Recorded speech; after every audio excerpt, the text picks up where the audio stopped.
Today we're talking about a truly unbelievable city, Constantinople, Right. a metropolis that connected two continents, Europe and Asia, and stood strong for, what, more than 1,000 years? It's an incredible story. And when you really look at the facts, its location, how it was built, its laws, Mm-hmm. you realize it wasn't just luck. Not at all. So today we're focusing on exactly that. The design features that made the city, which they literally called New Rome, so hard to defeat. And why its influence is, well, still shaping things we see today. Exactly. Okay, so let's start with the biggest advantage, the geography. The Emperor Constantine, he picked a spot that was, strategically a perfect bottleneck. That's the key. It's built right on a peninsula where Europe meets Asia. A natural fortress. Totally. It's surrounded by water on three sides. You've got the Golden Horn to the north, the Sea of Marmara to the south. Because the only way to attack it by land is across this tiny 4-mile strip of ground. Precisely. And that position gave the city this economic stranglehold. It wasn't just for defense. It controlled movement. Absolutely. Think of it like a giant toll booth. This spot controls the only way to get from the Mediterranean Sea to the Black Sea. The Straits, the Bosporus, and the Dardanelles. Right. So every single merchant ship, every vessel, had to pass right under the city's watch. Which means they could collect endless taxes. And that's what fueled its wealth for centuries. Okay, so with water on three sides, the biggest threat had to be that land border. Right. Which brings us to the famous triple walls, the Theodosian walls. Massive, barely even covers it. And what's fascinating is that the architects didn't just build one big wall. It was a system. Yes. You weren't attacking a wall, you were attacking 3 different layers of thick stone walls with spaces in between. And a deep moat in front.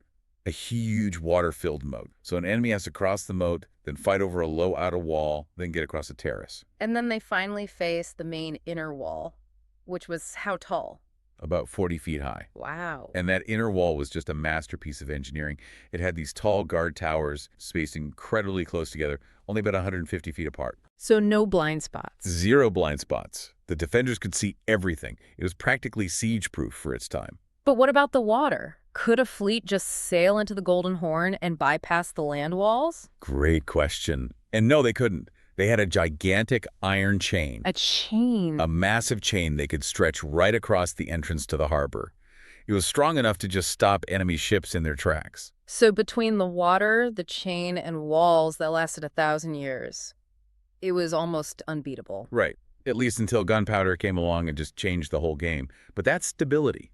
That's the key. It let them focus inward and build this incredible civilization. So let's go inside those walls. What was life like in New Rome? Well, even though they eventually spoke Greek, they always saw themselves as Romans.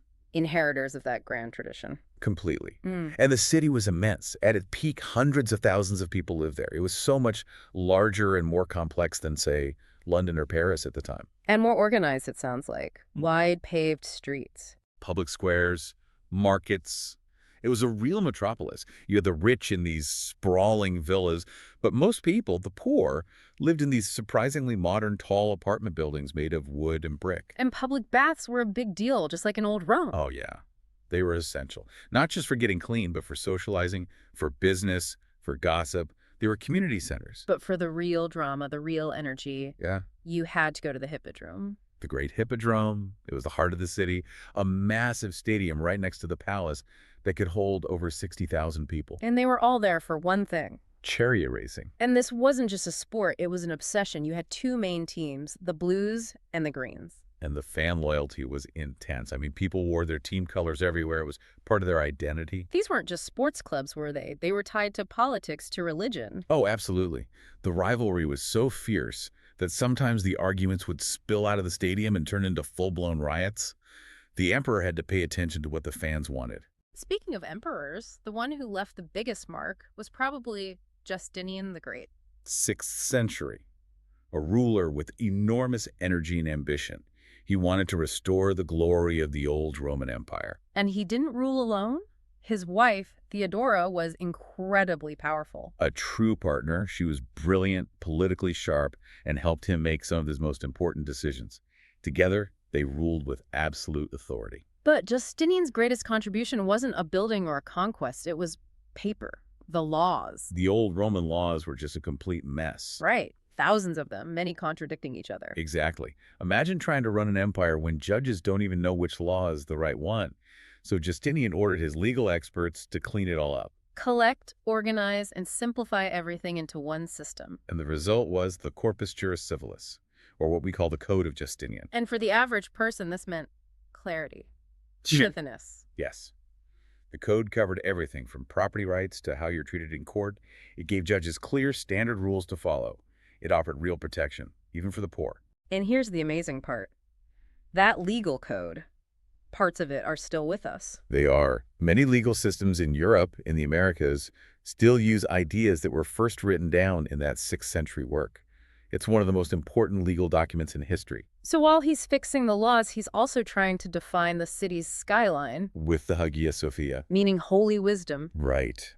This was his statement to the world, that Constantinople was the true center of Christianity, and the building itself is legendary. That huge central dome that just seems to float. The engineering was revolutionary. They used advanced math to make sure the dome wouldn't collapse, even during earthquakes. And inside, it must have been just breathtaking. It was designed to overwhelm you, lined with sparkling gold mosaics and colorful marble. The dome had 40 windows at its base, creating this ring of light that just flooded the space. And for almost 1,000 years. It was the largest cathedral in the entire world. All of this, the walls, the laws, the architecture, it required so much money. Which brings us back to the trade, back to that perfect location.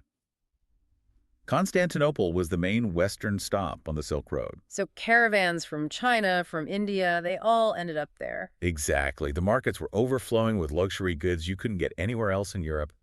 Silk, spices, gemstones. And they exported their own goods too, right? Oh, yeah. They were famous for their intricate jewelry, beautiful glassware, and especially their purple cloth. The royal purple. So expensive to make that pretty much only royalty could afford it. And their gold coins, the solidus, were so pure they were used as a standard currency everywhere. All of this being taxed by the government. Which funded the army that protected those famous walls. It was a perfect circle. Beyond money, though, religion was at the absolute center of life there. It was. Eastern Orthodox Christianity. And a key difference from the West was who was in charge. In Constantinople, the emperor appointed the head of the church, the patriarch. Yes. The emperor was seen as God's representative on earth. So church and state were deeply intertwined. And this created a lot of friction with the church in Rome. Huge friction. They disagreed on theology, but also on culture. In Constantinople, church services were in Greek. In Rome, they were in Latin. And the biggest disagreement was about who was the ultimate boss of the entire Christian church. That was the breaking point. It all led to the Great Schism in 1054. The permanent split between the Eastern Orthodox and Roman Catholic churches. A split that changed the map of Europe forever. And it even defined their art. The mosaics. These stunning images made from tiny pieces of glass and stone. They weren't trying for realism like later European art. No, it was about spiritual impact. Exactly. They used bright colors and even real gold to make the holy figures shimmer. It gave them this profound, otherworldly feel. For me, though, the most important part of their legacy might be their dedication to education. I agree. At a time when much of Western Europe was losing its literacy, learning was highly valued in Constantinople. Kids went to primary school. And they studied the ancient Greek masters, Homer, Plato, Euclid. Which brings us to a critical point. Who saved all that ancient knowledge? The Byzantine scribes. They are the unsung heroes. They spent their lives copying ancient Greek and Roman texts by hand. Without them. So much of that philosophy, science, and literature would have just been lost forever.